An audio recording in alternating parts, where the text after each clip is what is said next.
Hi అండి, welcome to our channel. అందరూ ఎలా ఉన్నారు? బాగున్నారా? నేను కూడా బాగున్నానండి. ఏదో దేవుడి దయవల్ల చాలా బాగున్నాను. అందుకే ఈరోజు ఏకాదశి చేసుకోగలుగుతున్నాను. నాకు వచ్చేటట్లుగా నాకు తెలిసిన విధంగా నేను ఇలా ఏకాదశి చేసుకుంటున్నాను. మార్చి 14వ తేదీన పాప యోచన ఏకాదశి అనమాట. ఈరోజు ఇలా ఏకాదశి చేసుకొని స్వామివారికి ఇష్టమైన ప్రసాదాలు సమర్పించుకొని బాగా భక్తి శ్రద్ధలతో పూజ అనేది చేసుకుంటే ఆ స్వామివారి కృప వల్ల మనం ఏవైనా చేసిన పాపాలు చిన్న చిన్న పెద్ద పెద్ద పాపాలైనా చిన్న చిన్న పాపాలైనా తొలగిపోతాయని ఒక నమ్మకం. అందుకు ఇలా ఏకాదశి చేసుకున్నాను. ఇలా దేవుడికి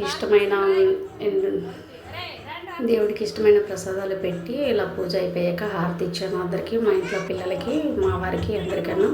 ఇలా నా చిన్న కృష్ణయ్య రాధాకృష్ణ గారు ఇలా డెకరేషన్ చేసుకున్నాను.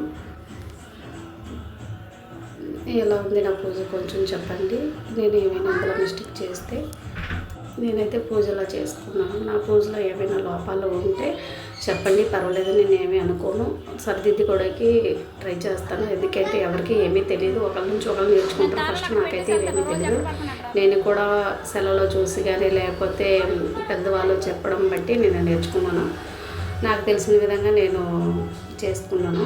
మీకే ఇందులో ఏమైనా పొరపాట్లు అనిపిస్తే నాకు చెప్పండి. నేను నేర్చుకొని మళ్ళీ పూజ చేసేటప్పుడు నెక్స్ట్ వీడియోలో నేను అప్లోడ్ చేస్తాను. నా పూజ అయితే ఇలా జరిగింది.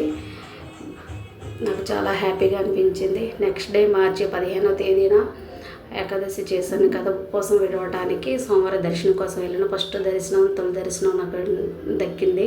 అభిషేకం చేసిన నీళ్ళు పంతులు గారు అందరూ తలపైన శిరస్సుపైన చల్లడం జరిగింది. నాకైతే చాలా హ్యాపీగా అనిపించింది. సోమవారి నుదుటిపైన గుండెలపైన పెట్టిన పసుపు కూడా అందరికీ పంచారు. అందులో నాకు కూడా వచ్చిందనమాట. ఈ 3 సంవత్సరాల నుంచి ఈ టెంపుల్కి వెళ్తాను కానీ ఎప్పుడూ నాకు ఆ భాగ్యం దక్కలేదు. ఈరోజు నాకు దక్కింది. చాలా హ్యాపీగా అనిపించింది, మనసు ప్రశాంతంగా అనిపించింది.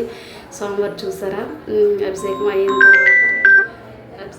తర్వాత సోమవారం ఎలా కనిపిస్తున్నారు, ఎంత ముద్దుగా కనిపిస్తున్నారో. తర్వాత